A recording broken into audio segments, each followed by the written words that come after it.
Hey, what's going on, everybody? My name is Corey, better known as the Seaman, and I want to welcome you to a very special edition of the Seaman's Cinema Sitdown. That's right, folks. We are once again chilling in the comic book corner as we continue to power through our 18-day lead-up, the Seaman's Infinity War countdown, if you will. We have been dropping reviews just about every day. The plan is every day, and we've done pretty well, I think. As we move and approach Avengers Infinity War, we've been dropping one every day, 18 films to get through. We have reached number 13. So you know the deal, folks. Pull up a chair, take a seat. Tonight I talk about one of the most creative of the Marvel Cinematic Universe movies. Yeah, that's right, we're talking. I mean, we might get, I mean, it's just a little creative, like real tiny creative. Can you tell where I'm going, folks? Yeah, that's right. We're talking Ant-Man, baby. Oh, what a gem this movie was. When this came out, very similar to Guardians, low expectations. Now, maybe slightly higher expectations than Guardians, because Guardians proved Marvel can do anything. But, you know, you get Paul Rudd playing a superhero now. It worked with Chris Pratt. Could they go 2 for 2? Oh, they can. Very, very well executed movie. Love Paul Rudd. Just so many nice little goodies and treats throughout this movie. Just one of the real nice, like I said, gems in the Marvel Universe. Just a super fun movie. You know, kind of falls into that popcorn-esque realm, but that Age of Ultron, which we just talked about, fell into. But they do so many creative and inventive things. That's what kind of pops Ant-Man up way higher than I think most people would expect. But you know what we like to do here? We start with the bad and then we end with the good. And there's definitely a little to talk about on the bad side with this film. Like I said, kind of very surface, similar to Age of Ultron. Not a ton of deep diving, but it has really, really strong character development. You know, we really get to know our hero. That being said, this movie falls into a category that I think better describes the issue with the villains in the Marvel Cinematic Universe. You know, the general misconception has always just been that they're all kind of fairly generic outside of Loki. If you've been watching and following along with me as we go through this, you know that I don't really feel that way about a lot of the villains. Specifically in Phase 1, I think there's a real solid group in there to pull from. You know, and then they get a little bit more generic as we hit Phase 2, and then they don't always pop. But the problem, even when they do pop, is that so many of these villains are just direct counters to our heroes, right? They have the same powers, the same skill set. You know, Iron Man, you know, when he goes up against Obadiah in another Iron Man suit. Even Iron Man 2, he's you know, you get Whiplash, who's, you know, not Iron Man, and then he ends up in an Iron Man suit. You know, I mean, you can go over and over. I mean, Cap and Winter Soldier, both kind of super soldier serum type things. Hulk and Abomination. You know, it's this repetitive nature of just constantly facing villains that have similar skill sets. Now, some of that falls on the comics. You know, some of the, you know, a bunch of these characters, well, all these characters, are direct villains from, you know, the comic book world. But, I mean, setting them up against the heroes that they get set up against, you know, not that it's boring, but I think that's what it is. It's more that, less that they're just always generic, and more that, like, they're just always very similar to our heroes. No difference in this one. Yellow Jacket, played by Corey Stoll, who plays Darren Cross. He was kind of like Hank Pym's protege that Hank just kind of starts to neglect. You know, he develops this suit technology that would make, you know, he's trying to get the Pym particle to work, you know, by creating it himself, because Hank won't help him. But essentially, it looks like a yellow jacket. It has has pincers more than wings that shoot lasers. You know, and he shrinks, and he has a lot of the same skill sets as does Ant-Man. So, you know, I mean, it works, right? Like, it works within the the story, because, like I said, Stoll being the protege, trying to outdo Pym. And that's the thing, Marvel always makes it work with their villains in the story, but... And granted, the first time that we're going to get, Ant-Man, it is kind of nice that you get someone else that can shrink so that you can live in that world longer. And trust me, it pays off, way more than it hurts it. But it is this kind of trope that, as I've watched, I've noticed is more that than just being generic bad guys. Now, that being said, Corey Stoll's, background for Darren Cross is not super deep, again, very surface level, and the fact that, like, yeah, okay, he's kind of like the protege who Hank saw too much of himself in, so he distanced himself, and he's like a spurned little boy, whose daddy turned his back on him, which is ironic considering that that's kind of what Hank does to his daughter and what Evangeline Lilly's Hope kind of is dealing with a lot in this movie. But, Cross delivers well enough, it's just... not the most popping of all of the characters. Now, he has a couple positives that kind of creep in there that we'll talk about on the good side. But the only other thing that really kind of gets me in this movie is things move really, really quickly. The swing from Hope hating Dad to coming around on her father, Hank, when he finally tells the story, happens fairly quick. There's no, like... I can't believe you never... Well, I mean, she does say, I can't believe you never told me. Why didn't you tell me sooner? It wasn't your fault. But there's no kind of time for her to digest that. She just kind of starts crying and immediately spits it out. Same kind of goes with her and Scott. This version of Ant-Man is Scott Lang, played by Paul Rudd, not Hank Pym, who's played by Michael Douglas. He's the second Ant-Man. And I kind of, we'll talk about that too, because I do like that. But Hope doesn't like Scott because Scott is taking the suit and doing the mission that she thinks she should be doing. And it takes just one scene in a car where, Paul Rudd mentions that, he's expendable. That's why Hank is using him. And everything flips. She even says in the movie, I went from, like, despising you to, like, kind of liking you. But it happens very quickly. Even Ant-Man's training. I get Scott is super smart. And he stumbles, obviously he ends up stealing the suit. Hank has kind of had tabs on him ever since he burglarized this massive company that was stealing from people and then redistributed the money back out to the people that were stolen from, which is how he ended up in jail. But, kind of a noble deed, almost Robin Hood-esque. And that's something that catches Hank's eye, and he's just been following Scott. And, he has Scott steal the suit as test one, and then, Scott puts it on because he's curious, shrinks down to Ant-Man, and, that's a terrifying situation that doesn't feel too terrifying, especially because he's in a tub and then water turns on, right?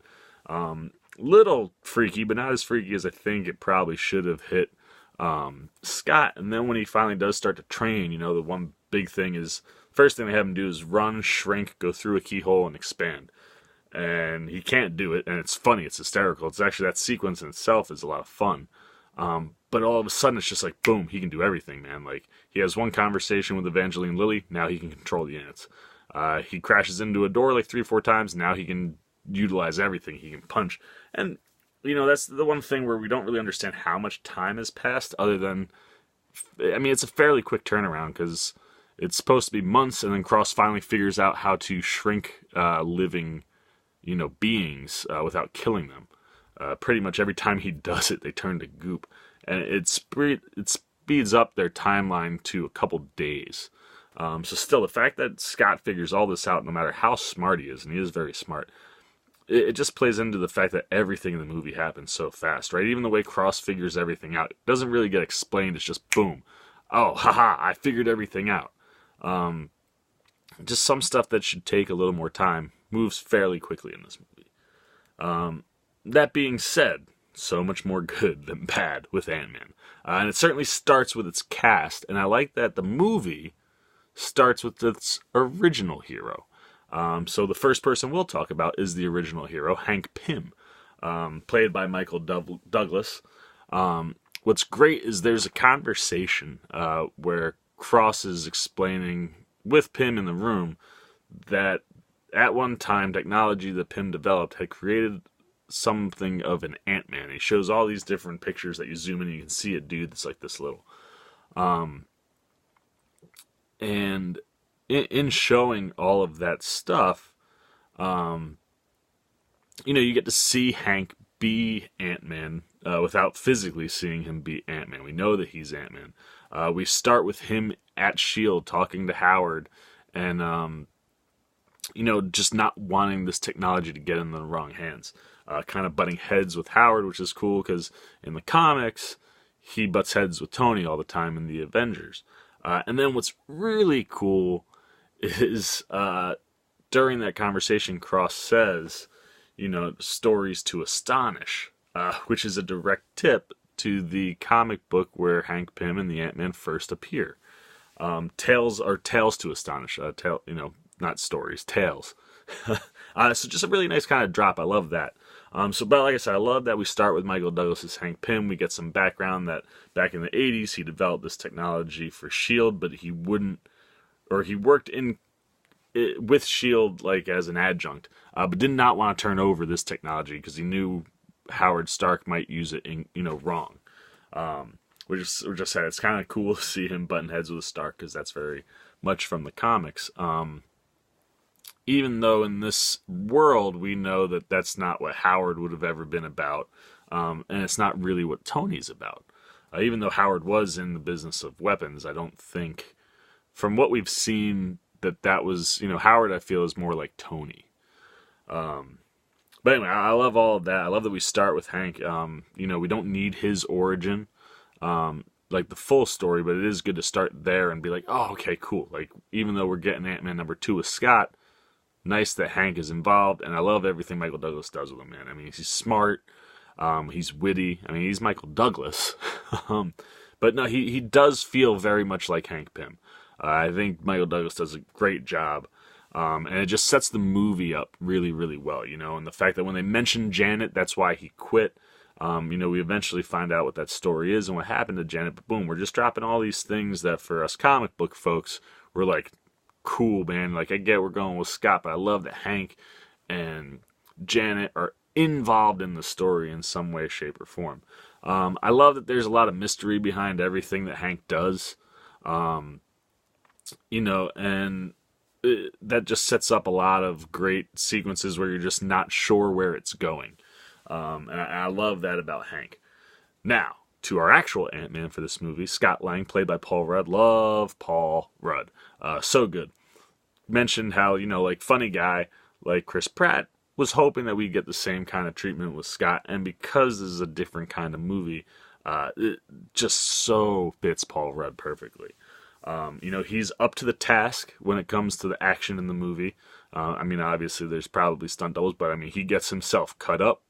He is real jacked, probably more jacked than we've ever seen Paul Rudd. And he's up for the action, man. And, he's not just there for the comedy. That was, I think, a lot of people's worries. So, okay, we'll get Paul Rudd in there, and, he'll be good in the funny stuff, but can he be a hero?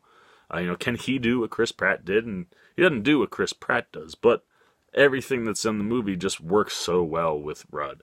I love that he's brilliant, right? Like, that he's the super smart guy who did one thing in an illegal manner that kind of spiraled himself into jail, and now he's a convict and can't get jobs, and he has to go back to crime. But he's a burglar who isn't doing it for just the money. There seems to be some sort of nobleness to him. There's something redeemable about Scott, and I love that in his character. Add into the fact that he's funny, that he moves really well when he's breaking in and out of places. He has that like hardcore parkour type stuff going on, and that's all really, really awesome. The fact that he is a convict and he can't hold a job, it's what directly leads him to Hank being able to steal things. And then there's the fact that he has a daughter. That's the other thing that's redeemable about him, right? He's separated from his wife, or at least we would assume wife. They're either separated or divorced. Clearly divorced, maybe one of the two. She's with somebody else, but he has a daughter. And I love the relationship with his daughter. He shows up unexpectedly to her birthday party, gives her this atrociously ugly-looking rabbit. that she just is like, oh my god, he's so ugly, I love him. You can just get right away that no matter what Scott's ever done, she's always looked at him as a hero. And then toward the end of the movie, they end up in her room, and he gets to be a hero right in front of her. And it's just such it's that touching, warming, heartwarming stuff that just Marvel sucks you in with. And it's that, that's the thing that makes Scott more redeemable than anything. And I love the way he interacts with the little girl who plays his daughter in the movie. After that, we move on to Hope Van Dyne, which is, of course, is Hank Pym's daughter. That in itself tells you a lot about her, right? After her mom dies and Hank never tells her, that clearly sits really bad with her, so she keeps her mom's maiden name rather than her father's last name. Evangeline Lilly's really solid in the movie. She doesn't have a ton to do. I'm so excited that Ant-Man and Wasp will be the sequel. Can't wait to see Evangeline Lilly in full action the whole movie. Because the little bit that she gets to do, when she's training Scott, she's really, really good. Kind of being a double agent of sorts, working with Cross, but really working with Hank. She does that really well. She has the kind of spy stuff down, or at least you think she does. We think everybody does, because Cross makes everyone think that they're smarter than he is, and in reality, he's not too dumb. And we'll get to Mr. Cross in a moment. But yeah, she's great. I love her relationship with Scott. They have great banter in the movie. Even though maybe she wins her over a little bit quicker than you would think based on how it starts, I just do love their relationship, even when they're at odds with each other. It's just a lot of fun watching them on screen together. Really good chemistry, which is why another reason I'm so excited to see her play Wasp. She has great scenes with Michael Douglas also. There's definite, like I said, they might move a little too quick and things might resolve too fast, but she has real pain that she expresses in the movie, and it just visibly all shows. Her and Hank go at it a few times. They're opposing for a while, and then he finally tells her everything. And I love the back and forth that her and Michael Douglas have. But more than anything, I'm just pumped to see her play Wasp. And of course, we know Wasp was coming even before Ant-Man and Wasp was announced, because the post-credit sequence, or the mid-credit sequence rather, is Hank bringing her downstairs to show her a prototype that him and Janet had worked on but never finished, and in reality it was for her. And he's like, now I want to finish it with you. And we're like, oh, we're gonna get Wasp. And now we all know that we are, and the previews look phenomenal. So that's your main cast of good guys, right? But then we got our sidekicks in this movie, and they are all excellent. If you're gonna have a heist movie, you need a heist team, and we round out our heist team with Michael Pena, who plays Luis. He's hysterical. He gives you the classic, like, all right, we have a heist, I'm gonna lay it out, right? Here's the plan, and I'm gonna talk, and we're gonna kind of flash to a bunch of different things in the story that I'm telling, or the flash forward of how it'll work. In this instance, is how he obtains all the information to do the heist. And when he tells the stories, it's just hysterical, man. He's fast talking. They do that thing where you get different actors that he's interacting with, and they're all speaking, but in reality, they're just miming whatever he's speaking, so you're hearing Michael Pena's voice the whole time, and it works so well, and it's so funny. He's just the perfect amount of, like, dumb and funny. He's not the brightest bulb in the closet. But he executes everything he does with a smile, and you just love that about Michael Pena. He's also the one-punch king, man. He does an undercover bit where he's got to be a security guard and break into Pym Industries, or Pimco? Basically, it's Pym's old, Hank Pym's facility and business that he created that now Cross runs. They have to break in, so he plays a fake security guard, and in two situations he has to hit dudes, and one punch, and those guys are out. But dude, he is just everything. I mean, Michael Pena is great, always, and everything he does in this movie is fantastic. He just makes you smile or laugh every time he's on screen. Then we get T.I., who plays Dave, the wheelman, if you will. He's also hysterical. Not a ton to do, but when he does do stuff, T.I. just has that rhythm down that just hits. For instance, toward the back half in the finale, the cops show up and they're going to break in. They're not letting Hank into the building, and they need Hank to get into the building.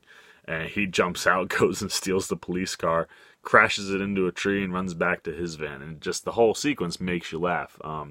Even when the cops finally do get to him and their fourth member, who's in the back of the truck, he's like, some black guy looks just like me, like tied us up and threw us in this back here. Like, just everything. Anytime T.I. executes something, he executes it perfectly. And then there's Kurt, played by David. I'm gonna try real hard to get this. Dastmalchian, something like that. I'm sorry for butchering your name. But he plays Kurt, who's kind of like he's a Russian or foreign, person. I believe he's Russian. And he's like your tech guy, man. He's your computer whiz. And that kind of rounds out your group. Again, not a lot for him to do either, but when he shows up, he executes what he has. He gets you to chuckle a couple times. All you can ask for from your sidekick group. And they really do round out the heist team really well. And that just leaves Darren Cross, who, as I said earlier, kind of generic. But there's things about Corey Stoll's performance that you do really like. Not the biggest fan. He's not one of my favorite villains. But I did like that he actually knew more than what he was letting on. It was a really nice twist that you don't necessarily see coming. When Scott jumps in to steal the Yellow Jacket suit, all of a sudden he gets locked in there, and it's like, what's going on? And Stoll's face is right there, and he lays out the entire plan, and you're like, how did he know that? I liked that he did, because you couldn't have just an idiot villain, but it would have been nice to be clued into the fact that he knew some things earlier. Even when he goes to Hank's house to go kill Hank, we find out later on, he walks in when everyone's there, or he's already in the house when everyone's there, and he knows that Hope is there and that Scott is there. He knows who Scott is, and I like that aspect. It's a nice twist, but again, it's one of these kind of like, we don't really know he's the villain that we think that he ends up being until late. You get that kind of late twist. So, I mean, he's okay. Not my favorite. Certainly not as good as our good guys. This is definitely one of those where the good guys are definitely outshining the bad guy in this situation. But he does a fine enough job, and I do like the sequences that we get with Yellow Jacket toward the end of the movie. Which brings us to the next thing that's great in this, and that's the action. The action in this movie is so much fun. It's so creative. The way they shrink down to size, and he interacts with the ants, and there's so many great things behind the action, and it starts with the fact that this movie is a heist movie. We have multiple heists that happen in the movie, and it's structured like a heist movie. We get the fast-talking plans, we get the montage scenes of learning things, and then we get the execution of the heists. And the first one is stealing the suit, even though Hank has set this up to happen. We find out later that the story that Michael Pena told, the information was first tipped to the first person by Hank himself. But I love it, man. The way Scott moves as he hardcore parkours his way into the house. He runs into a door that has a fingerprint lock on it. So what is he? They're like, oh shoot, we're screwed. He's like, no, give me a sec. He goes and he just finds random things in the house, including glue and a couple other things, and creates like a rubber version of a fingerprint that he gets with tape off of a doorknob. Boom, gets into that door. Then, giant safe, easy enough for him to crack. He can't really do it, by sound or by feel, so he freezes the locking mechanisms, which cause them to expand and the door to explode. And while he's doing it, he sets up like a comforter hanging, and he pulls a mattress so that the bolts shoot into the comforter, and the mattress, catches the door. And lo and behold, boom, there is our Ant-Man suit. He's confused as to why it's there. We all find out, of course, later that Hank set everything up so that he would become Ant-Man.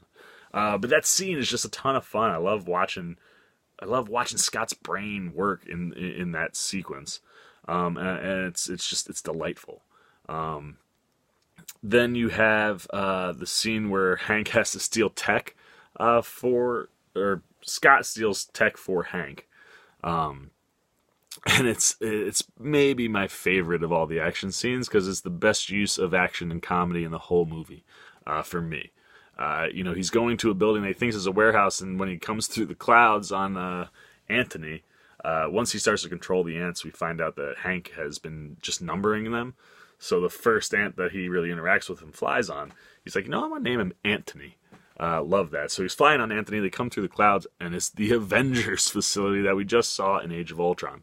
They're all, Hank and Hope are both like, abort, and he's like, no, I can do this. Goes down, and who does he run? He's figuring, you can't see me, but who's he run into? Falcon. And Falcon's glasses allow him to see Scott. And it's just this awesome sequence, man, where you get this humor, like Falcon's like, who are you? What are you doing? How do you shrink and get small? And then Scott starts fighting him, and it's great, man. I mean, the way like he can hit him, and just the little generated punch is a lot bigger when you're smaller. Just the way he moves, and through the whole movie, the way Scott moves, going and shrinking and enlarging, is just awesome. And this whole sequence is, and then of course, something that he loves to do, and we'll see in Civil War for sure. He loves breaking into like the tech itself. He breaks into Falcon's wings and basically starts messing the tech up so that they break, and that's what leads to him to beat Anthony Mackie and Falcon. And it ends with Falcon saying, I can't let Cat find out about this. Little Ant-Man guy kicked my ass. Absolutely love that sequence. And the best part is everyone's mad. It could have jeopardized everything, but he steals the tech. And then finally, it's stealing the final suit. Trying to get the Yellow Jacket suit toward the end in the finale, which, again, another one of these super, super long sequences, kind of like Guardians, goes on for 25 plus minutes, but you're mixing in story and all these different sequences that are all just this one big, long scene. Or multiple scenes inside one big, long sequence. But stealing the suit's a lot of fun, man. He comes in through the pipes, so he uses the ants really well. First, they're a raft, then they create a rope for him to climb up and into. All the crazy, there's a bunch of different kinds of ants, right? You have these crazy ants that they can use to, like, take out, kind of like EMPs to take out electronics. You have giant carpenter ants, which are your flying ants, and then you have the bullet ants, whose bite is, like, the most painful. And the first time we see them is great. Scott wakes up in Hank's house after his first experience as Ant-Man, and they're all over the floor, so that if he steps, they'll bite him, and he has to kind of sneak his way out. But the use of the ants during the suit stealing scene is great, man. He uses all the crazy ants to get in, then he uses the crazy ants with EMPs to take out all of the servers and just knock out and erase all of the backlog data. The ultimate goal here is to steal the suit and to erase any data that would allow Cross to figure this out again. Because Hank doesn't want it falling into the wrong hands because of how powerful it can be. So I love that. I love Michael Pena during the sequence. As I said, he's the one-punch king. He knocks two guys out with just one punch.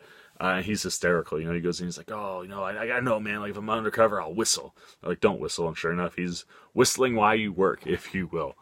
Because that's what he's whistling. But he's really great. I love him as he works with Hope to kind of set things up for Scott. And then on the outside, I love Dave and Kurt as they kind of set up everything else for Scott. And when Scott's doing everything, man, and he's not hearing anything, he's like, are we good? And they've got the computer, and that's when the cops show up and start messing with Dave and Kurt. But, it's one of those, he starts falling, and it's like kind of Mission Impossible-esque as he's falling toward these lasers. Instead of tripping an alarm, they will kill Scott because he's so small. And I love it. Last second, Kurt hits the button and he falls through. And that's when we see Corey Stoll pop up like, haha, I figured everything out. But all three of the main heist scenes in the movie are just a lot of fun. Like I said, you get those montages and like the planning stages and stuff, and they work out really well. The other thing I really love in this movie is that training montage that Scott has, even though, like I said, the speed in which he learns everything is kind of strange. I love watching him do it, right? All the times he crashes into the door, his first test is to shrink, go through a keyhole, and then expand back to full size on the other side. And he crashes into the door a bunch. I love watching him and Evangeline Lilly fight each other. Scott and Hope training sessions are great. Just when Scott thinks he's starting to get the upper hand, she puts him in his place. I love that she puts him in a kick-ass arm bar that looks very Black Widow-esque, if you will. And Scott ends up using that move in the finale, and Hope sees it and goes, wow. So I love the montage scenes, and then obviously, like I said, the finale, which is built in with the heist, the final heist. We get out of the final heist, and, you end up with 2 quick action sequences, one of which, gosh, man, like, Cross is just shooting at Ant-Man and while he's flying on all the ants. And they kill Anthony, man. Like, once again, another, and it hits. Scott's like, Anthony! It's a real slow kind of like, you just see his one wing fluttering. Comes out of nowhere. You're not really ready for death in this movie because it's been so light. But again, it's another one of our heroes who have an interesting connection to a death that kind of sparked them to keep going as a hero. We had Jensen with Iron Man and Erskine with Cap, and now we can add Anthony to the list of sacrifices for our heroes with Ant-Man. But that leads to a helicopter sequence that's pretty dope. Ant-Man gets in, and Cross takes out the suit, puts it on, and now we have our legit battle where we can shrink and expand, and both of them kind of are fighting. What's crazy is that at this point, Cross is a nut job. He doesn't even care, man. He's shooting lasers all over this plane. He's shooting guns all over this helicopter, and sure enough, it crashes, and they end up in a family's backyard, crash into the pool, and as they're going from big to small, Scott goes big, the family's screaming and running, and he just backhands Yellow Jacket, and he goes into the bug zapper, and you're like, wow, that was a really quick end to the final battle. Well, then the cops show up, and of course, it is the cop who is now with Scott's ex-wife, so they throw him in the back of the car, and they're taking him out, and at this point, it's one of those, like, why, man, this character is bugging me, because he keeps messing up all of Scott and Hank and Hope's plans. But then, right as I'm thinking that, the call goes out over the airways to all the cops. There's a disturbance at a resident, and they say the address of the house, and we learn that that's where Scott's ex lives, and he just immediately goes, Cassie, and the cop goes, Cassie, and they take off, and while that's going on, they go running into the house, Scott's just in the back, and Scott shrinks himself, gets out. That leads us to our final battle, which is so much fun. A little girl's bedroom. The best place for this action sequence to take place because of the toys. She has a Thomas the Tank train set, and when they shrink down, that's kind of where the main battle starts to happen, is on Thomas the Tank. And it's just so funny, right? Scott, because it's a toy and he, has regular person strength, he just starts chucking things at Yellow Jacket off the back of the train. Yellow Jacket's boom, boom, blowing them all up. They're fighting back and forth, and he finally knocks him off, and the train's about to hit Yellow Jacket, and Yellow Jacket does one of these, and forgetting that when the train hits him, it'd be like hitting him, and the train hits him, just falls over. That's a ton of fun. Then Scott, he yells at Scott, he's like, it'd be so much easier if you were just the right size, and Scott's like, you're right, and he starts throwing discs. He has technology, 2 different kinds of discs, the red one that shrinks people, blue one expands people, or things. And he misses on both of his throws and blows up an ant, which is hysterical. He comes running out, and the one cop that's been working with the cop that's hanging out with Scott's old lady, he comes in and he sees it come running down the stairs, and he freaks out, and he goes, that is one messed up dog, man. Really, really funny. And then he also hits Thomas the Tank, who then crashes through the roof of the building. And then the fight kind of keeps going. They do a lot of the shrinking and expanding, and it's cool the way it works, although you can already tell just with the trailers that have come out that they're going to nail that even more so in Ant-Man and Wasp, and I am pumped for that. But then, of course, as we learned, when Hank finally does tell Hope what happened to Janet, they were on a mission where they had to get into a plane, and the only way they were going to get through the crack, they weren't strong enough to rip open like a hole, was to shrink down to the size and go super small and go in between the molecules. The risk with doing that is if your stuff breaks, you'll keep shrinking infinitely forever. What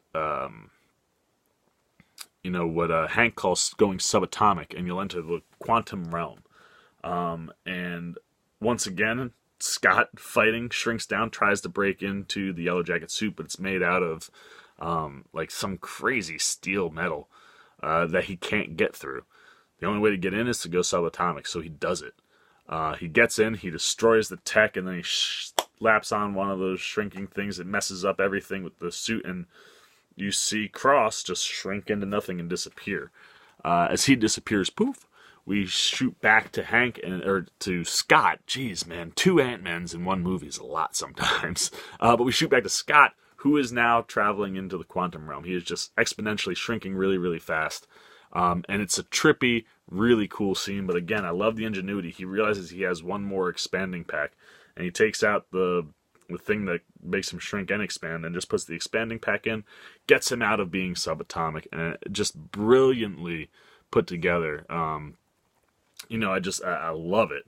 And it just, again, the smarts of Scott is something that you just love in his Ant-Man character. And just everything in that works. The action in the movie is so great. I love the choreography, and like I said, I love the use of Ant-Man. I really can't wait to see that in Ant-Man and Wasp, because I think they're going to do it even better. Of course, the other big crux of this movie, not crux, but the other big positive of this movie is the humor. It's scattered throughout the whole thing, and it's just natural. It's never forced. I mean, Michael Pena, naturally funny. Paul Rudd, naturally funny. I love that you can use the comedy and the heist action to just create this really inventive, creative movie and atmosphere and world. So, yeah, some things move kind of fast, but I tell you what, man, you hop on this ride and you're going to come off it going, man, that was so much fun. Ant-Man is a non-stop fun ride. It's one of the most fun movies in the universe. Like I said, a lot of it is surface, kind of similar to Age of Ultron in that way. They don't go too deep, but they go deep enough to give, some real depth to the characters. And you're just having so much fun during this movie that you can't be mad or upset with it, because it's just a ton of fun, and I think we're going to get even more of that in the sequel, which comes out after Infinity War, which we are counting down to. So I've reached everything I got to say about Ant-Man. What do you guys got to say? Hit that comment section. Let me know all your thoughts on Ant-Man. How much fun did you have when you went and saw it? Or did you not like it? I mean, it's this is one of those movies that kind of hits that not everybody likes every Marvel movie, and maybe this lands on the wrong side. Let me know. Hit those comments. Give me all your thoughts. As always, of course, if you liked me, please give me a thumbs up. I love getting thumbs up, man. I don't get nearly enough of them. And if you're new here, please come join the Seaman squad. Hit that subscribe button. Hit that little bell so you get alerts every time I make a new video, including the next installment of the Infinity War countdown. So here we are, folks. We are now 6 days away from Avengers Infinity War. We have 13 movies in the books. Oh, I cannot wait for the Seaman Cinema Sit Down. I am the Seaman. I am signing off. Peace.